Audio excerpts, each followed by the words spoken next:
me and my partner just make a really good team. Maybe in the south of France, maybe in Italy, but it's not too cold, not too hot. Big jug of Pimm's. Very difficult to put lots of energy into dinner parties. Just chat about the glory days and the prodigy. But if I make myself a margarita, I'll just put a spoonful of the blackberry jam in and give it a shake. I have things that I probably say to end a conversation, but not so much starting a conversation. Hello and welcome back to a brand new series of Tables to Talk About. I can't believe we're on season 4. Wowie, time flies. If you're new here, I'm Callie Punchard, founder of Studio Dine, and each episode I sit down with brilliant guests to chat all things hosting, food and dream dinner parties.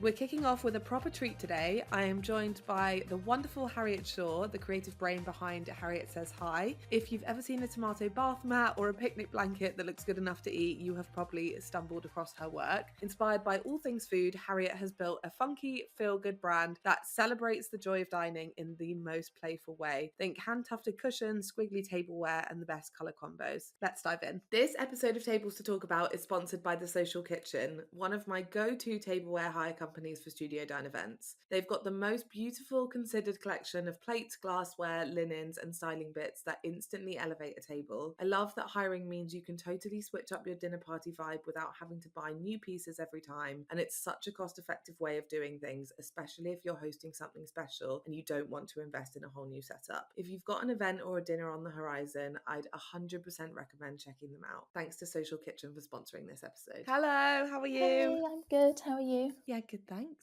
Happy the sun's shining again. I know. It looks lovely. Perfect day for a podcast. Perfect day to be inside podcast recording.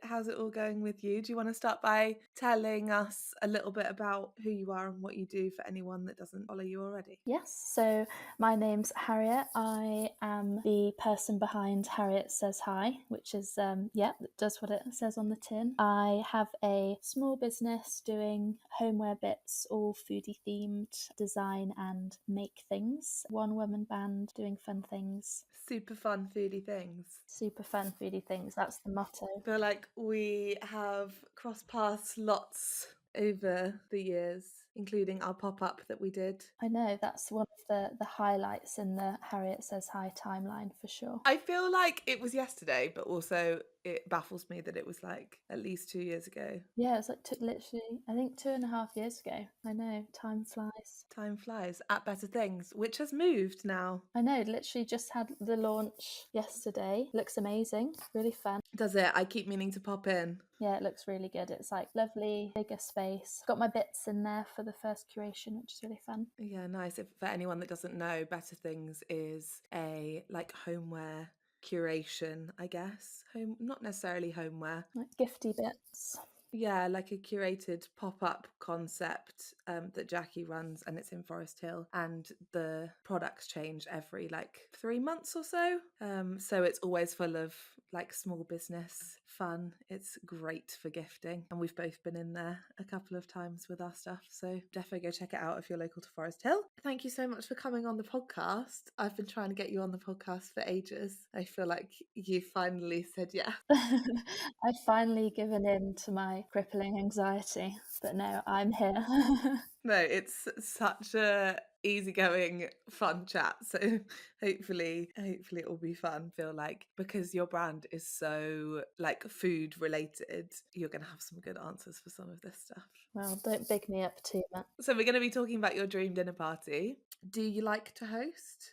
I do love hosting, but I prefer having people in much smaller batches. I think I couldn't really cope with more than 10 people in a space. One, because my flat is very small, and two, too many people, too much stress. Mostly with hosting, me and my partner just make a really good team. He does a lot of the cooking, I do kind of the hosting, pre-make pudding, sort out nibbly bits, and then he does like the main and all of that, and I keep the drinks flowing. As you can tell, quite an introverted person, so love a good little chats here and there, and I like having things to do, like topping up drinks, randomly washing up in the middle of the dinner party, just so I've got some chores to do and not expecting expected to talk for the whole evening. That's nice. So you like doing it as like a pair. You've got your designated jobs. Yeah, exactly. Yeah, got the chores between us. Is your flat quite open? Like if you go and do the washing up halfway through, are you still in the room or have you completely Yes. disappeared? No,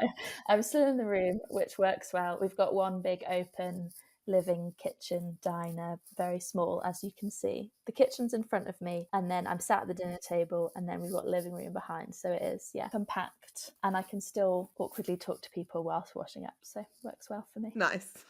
Where are you going to be hosting your dream dinner? Set the scene.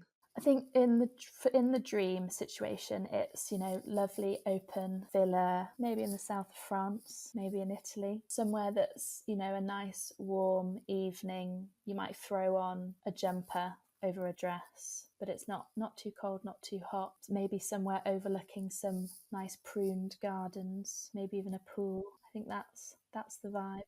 Yeah, maybe like an outdoor kitchen, you know, nothing I'd ever be able to afford, if that's right. I was going to say, are you visualizing somewhere specific that you've been before, or is this just coming from imagination?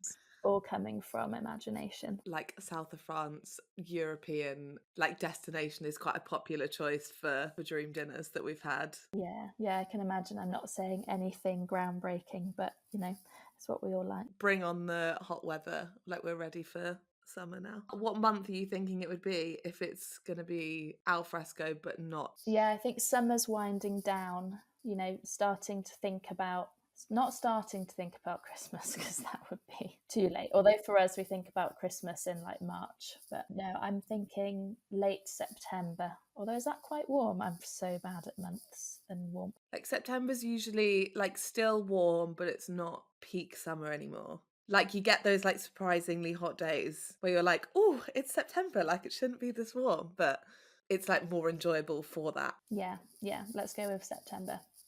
Good answer from me. Are you setting the table? Do you like setting the table? I mean, I think I'd love to say I spend hours, probably like you, making a lovely tablescape with great big flower arrangements and butter in the shape of cherubs. But no, in reality, I just throw on one of our Studio Dine Harriet Says Hi how-to dinner party tablecloths, which tells you where you should put everything for the perfect tablescape. Just one of those, put some nice flowers in a vase, get some candles from my drawer, which are actually all of the candles I've bought from you in the past. I mean, perfect dinner party. This is sounding table. like a shameless plug. I did not pay Harriet to talk about this. And then hashtag ad we need at the start of this. Hashtag ad, but yes, please do go buy stuff from Studio Dine Store and Harriet Says Hi. But actually, our tablecloth is no longer for sale. I know, exactly. I do have one. I've got one that is for me for special occasions. But yeah, that's my table. Big jug of water, big jug of Pimm's, and we're ready to go. I love a Pimm's. Pimm's is one of those things that I always forget about. But when you have one, you're like, Pimm's is delicious. I will always have a Pimm's. In the middle of winter, I'll be having a jug of Pimm's. I feel like we've been to the pub and you've had a Pimm's before. That's definitely happened. Is it always an option? Or is it like one of those things that they buy in for summer? No, it's a standard. I mean, I'd never go anywhere that doesn't have a bottle of Pimm's in the back of the bar. I mean, if they told me they didn't have Pimm's, I'd be like, oh, well, I'm off then. See you later. Do you like a themed dinner party? Or you have your like go-to bits that you pull together? It's usually, I mean, sometimes we might have like an Italian night. That's just because we love Italian food, and it's quite an easy theme because everyone loves that. I'm not hugely themed. I recently come across, I'm not sure what her name is, but it's this influencer that does like monthly themed dinner parties for all her friends, and they look insane. Like all the themes are like super out there, and that seems to just be all she does all month is prepare for these monthly dinner parties because so much work goes into them. Love to be like that, but no, not running a business and a full-time job. It's very difficult to put lots of energy into dinner parties. Yeah, and the thing is, like, when you are busy and you want to have people around, yeah, you don't, like, not everyone has the time to throw it all together. Like, I'd love to say that I like go all out when we have people around, but to be honest, like, when it comes to it, it's like a few fun things out, probably exhausted from styling other people's tables. So it's like more about the vibes.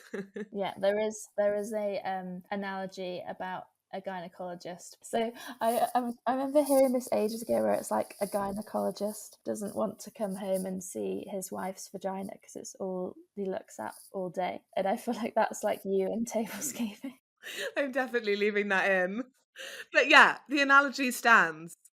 Yeah, it does. I work in PR, and the thing that I'm worst at in my business is like PRing it because it's what I do all day. It's actually the same when we planned our wedding. Like it would get to the evening and I'd been like planning other people's stuff all day. And I'd be like, the last thing that I want to do is like email this supplier about XYZ for myself. You just like use everything you've got for work. That's why I think some people like it's all well and good doing things. Like you have to be passionate about what you do to do it for work. I like really believe that. On the other hand, like trying to monetize every hobby kind of just like takes the fun out of it sometimes.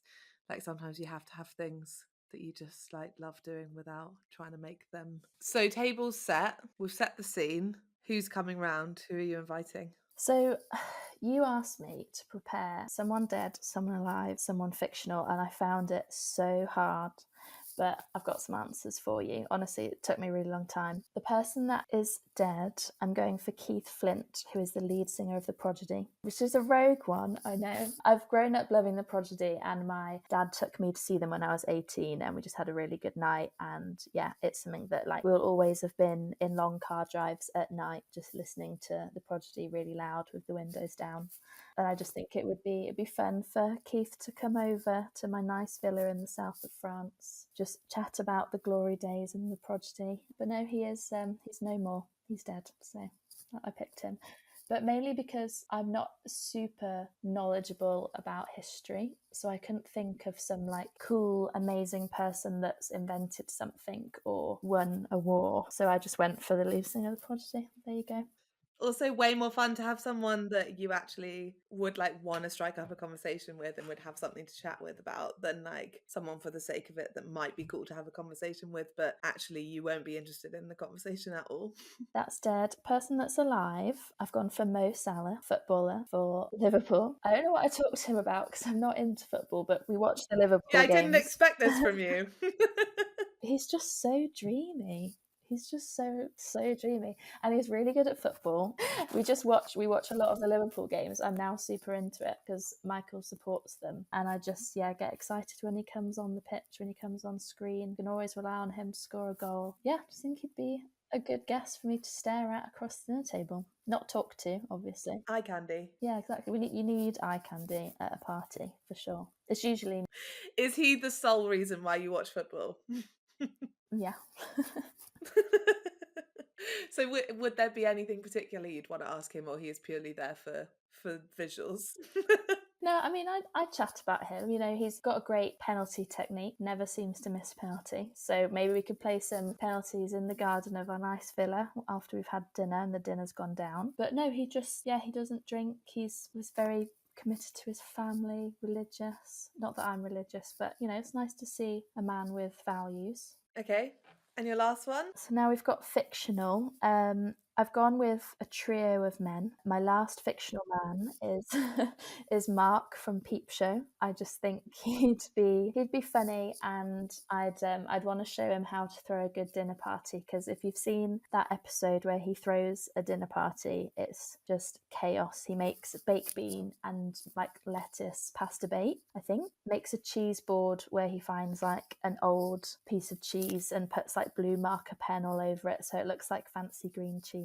I just love him as a fictional character. So 3 quite random people, but I think it'd be a funny night. Yeah, nice. What do you think the dynamic would be? I don't know. They're all so completely different. I think Mark would probably be the most awkward, which is good because usually I'm the most awkward in a room. So he can kind of take the baton. I would just be staring at Mo, unable to talk to anybody else. Keith Flint would just be rocking out Prodigy songs in the background. I like it when people pick a musician as one of their guests as like dual purpose. loudest, check. Like I'm getting more out of you than just you coming to eat food. You're working for this night, like. Yeah. I'm actually just paying you in food. This is what you're here to do. Good segue into music. What would you generally put on at a dinner party and what would you be listening to? Usually I leave music to Michael to sort out, because otherwise people would just be round listening to the Prodigy or the Chemical Brothers if it was my music taste, which isn't really the kind of what music you want to listen to while you're like having your little nibbles. So yeah, usually just something chilled, something, sometimes, just the classic random French playlist, imagining you're in a little French restaurant. But yeah, I think to be honest, music's the last thing I think about. More like background music vibes. Yeah. Let's get on to food and drink, the most exciting bit. Yeah, my favourite part. Again, you've challenged me to think about a starter, main and dessert. My dream starter is like juicy, crispy beef croquettes, or just like a smorgasbord of croquettes would be amazing. But I think beef's my favourite. Not that I've ever made them. Why make them when someone else can make them? Exactly. But no, starter would be beef croquettes. Is there a specific place that you've had beef croquettes that you are dreaming of when you're dreaming of these? Yes, so a couple of years ago we went to the Time Out Market in Lisbon and they had the like little croquette place, and they were honestly, we were there, we were in Lisbon for like 4 days and we went back twice, and I think between us on the 2 times that we went we ate about 50 croquettes. I've been there and I've had those croquettes, They're so I amazing. can imagine what you're talking about. Yeah, they're so good. That is actually a really good food market. No, it is. I don't think we ate anything else. I think we just had croquettes because they were just too good. Yeah, delish. Although it is very chaotic, or it was when I went. Like Yeah, one of those, it gets because busy. it's. I mean, people will know if they've been, but it's so big. It's like one of those places where you just have to like kind of linger by a table until someone moves, and it's like people lingering everywhere, just like waiting to churn over. But yeah, so many options. Very delicious. Okay, croquettes. For starter, what are you having for main? This one found tricky to pick one, so I'm being cheeky and I'm picking 2. One is something that I like making, so I really love doing like crispy fish tacos with like a nice homemade slaw. So like slaw would have fennel, apple, carrot, cabbage, lime, and then nice thick bits of a white fish, all crispy in a taco. So yeah, that's the one that I would cook. And then the other one is like a homemade spinach and ricotta tortellini with like a burnt butter and sage sauce. Really good. And what we usually, that's like our go-to thing to make. I say we, Michael makes it, but it's really good. So yeah, that's my dream mains. An Italian vibe where you have like the pasta course and then you move on to tacos. Yeah, then you've got a fish course. But yeah, they're my 2 favourites, I'd say. Okay, and then dessert? I'm going to say something that I would imagine over 50% of your guests have said, which is tiramisu. Oh, I really don't like coffee. I don't drink it at all. And I didn't have tiramisu. No, I didn't have tiramisu till like last year and never had it before. But now I'm just, every time it's on a menu, I'll have it. I'll make it. I'm not very good at making it though. I always seem to over whip the cream and it just turns into like so 3-dimensional. I was going to say I always like to make it super weak in terms of the coffee because I'm not a coffee person, but then it just ends up you can't taste coffee at all. If you come round, don't eat my tiramisu is what I'm saying. Just cream with chocolate on top. I mean, unreal. You know what? Tiramisu is one of those desserts that, so many people say and so many people love, but it's just never been my... Really? Interesting. I mean, I've really tried to like it as well. I do like it. It just wouldn't be my go-to. I actually got a couple of friends that love tiramisu. We went round to their house recently and we were making a dessert to take. And in like aid of trying to like tiramisu, I made Sophie Wybert's hazelnut tiramisu. Oh yeah, I've been meaning to make that one. It's unbelievable. It's so good. And I got so many compliments and I was like, I don't even usually like tiramisu and this is delicious. Maybe I'll make that because it's I've got her book and I wanted to make it. Yeah, it's the one from her book. It kind of tastes like a Kinder Bueno. Yeah, and that's my favourite chocolate bar, so definitely need Is to it? make that. Okay, yeah, definitely do it. Let me know when you've made it. I mean, fairly Italian with a sidestep into Mexican and a sidestep into what are croquettes? I don't know. Spanish? Yeah, they're kind of like tapasy, aren't they? We don't have to fit in a box. I'm not in a box. I break the rules. My dinner parties break the rules. As you should. This is not one of your Italian nights.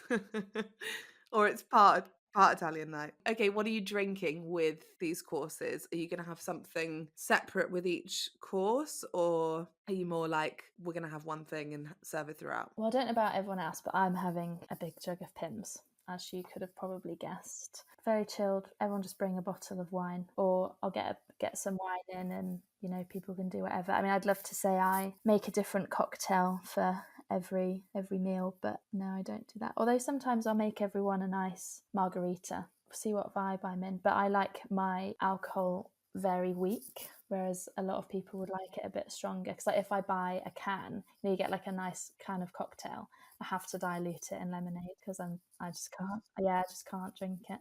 I mean, Pimm's is good for that then. Pimm's is quite you can drink it for a long time and still feel kind of okay. Yeah, it's just like juice with some cucumber in it. Yeah, do you put all the fruit in it? Just cucumber? I usually put like lemon, cucumber, and then if I'm feeling fancy, like a strawberry. It's basically like one of your 5 a day.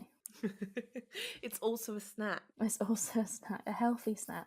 It's my girl dinner. Pimm's throughout, maybe a marg. You could do margs with your taco course. Yeah, that's true. I quite like to make, I've got a little jar of blackberry jam in the fridge that my dad had when he was here, and I don't like jam. But if I make myself a margarita, I'll just put a spoonful of the blackberry jam in and give it a shake. It's really good. It makes me feel very fancy. Yeah, that's a good tip. Would it be a normal marg or like a spicy marg? A normal one. I'm not good with spicy stuff, but I like a salty rim. I think I need a salty rim on a marg. Yeah, take the edge off. Last but not least, we have entertainment. You've kind of served all your dinner. Everyone's had a few glasses of Pimm's. Are you a entertainment at a dinner party kind of gal? I massively am an entertainment at a dinner party gal. We like to have different games, whether it's like board games, or usually we quite like to tailor it to the people that are here. And it works quite well because me and Michael, my partner, are both quite weird people, so it lends itself quite well to entertainment.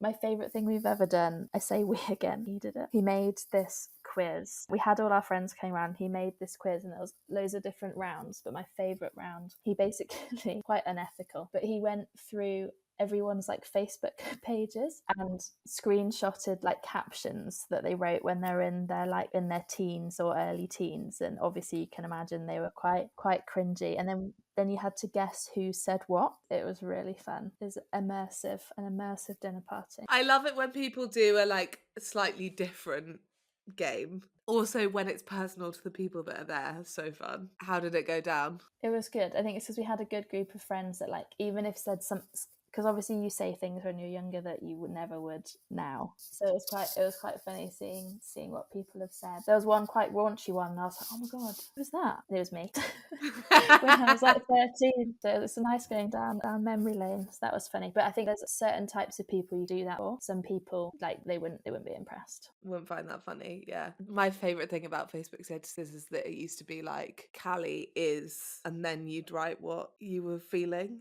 Do you remember?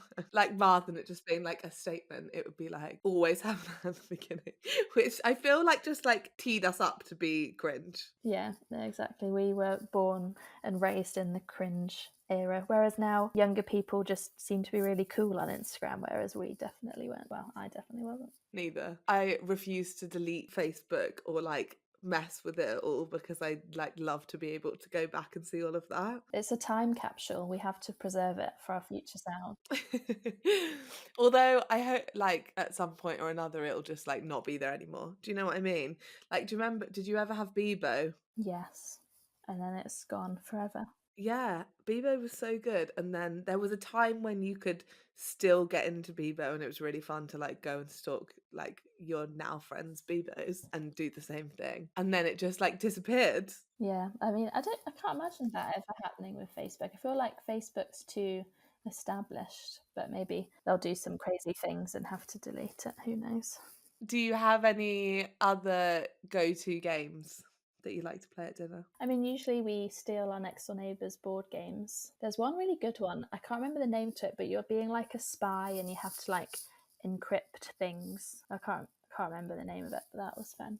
Do you have, I keep thinking I should add this in as a question, but I probably should have given it to you to prepare. Do you have a go-to dinner party question? Like, you know, when like those rogue questions that you ask just to like get people, like when conversation's dying a bit, just to like get people chatting. Yeah, but you're asking that to someone that doesn't like getting people chatting to you. So I have things that I probably say to end a conversation, but not so much starting a conversation. Yeah, I don't know. I mean, now I wish you'd put that in my little briefing pack and I would have thought of something for you. I love that. I feel like I'm going to steal that Facebook one or something.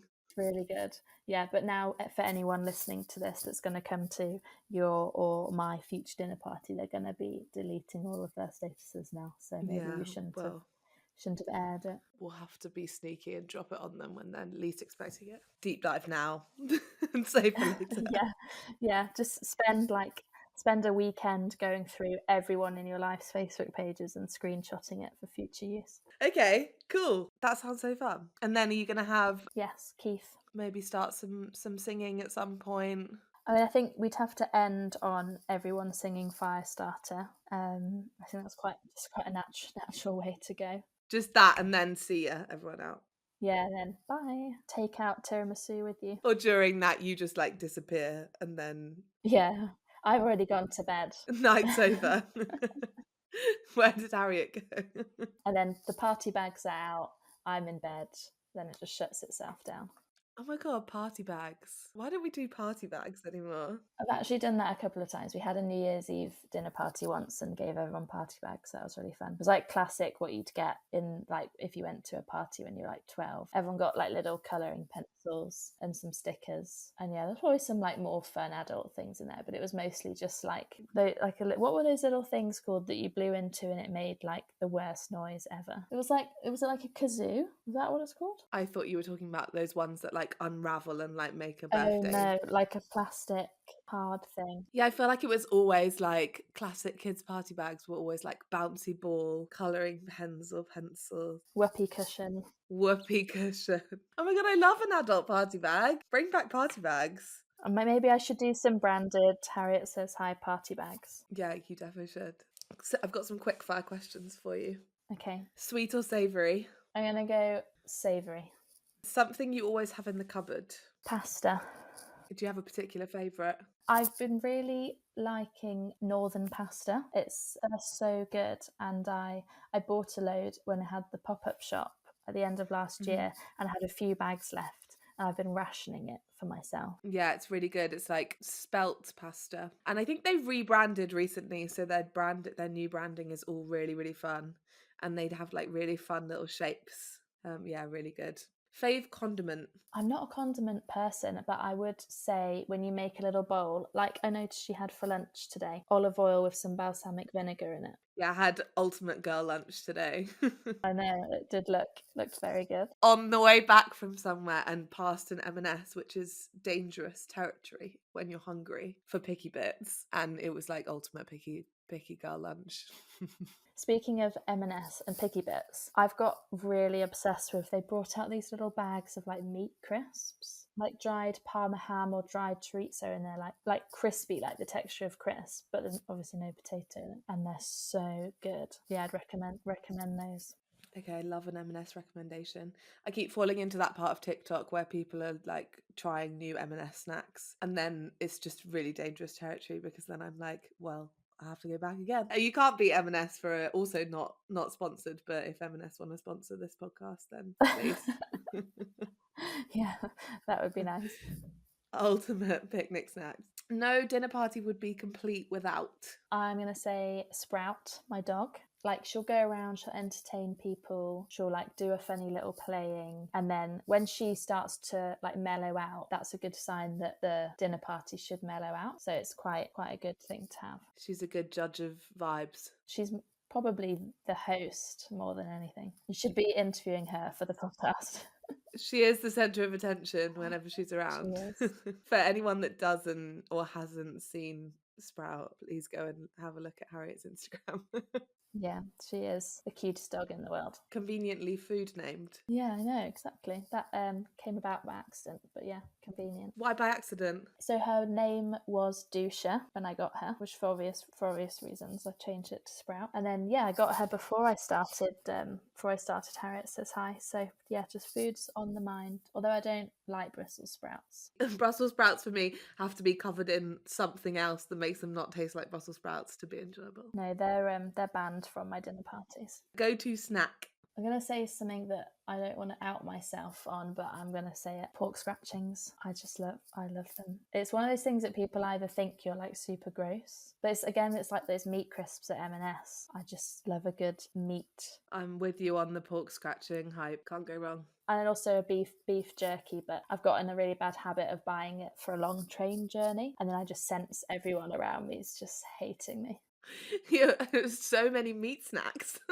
So many meat snacks. I've just learned as I've got older, I've got to be more confident in my love of meat snacks. Why hide your love of meat snacks? I know, I've got adult money now. I can buy meat snacks if I want and eat them in public.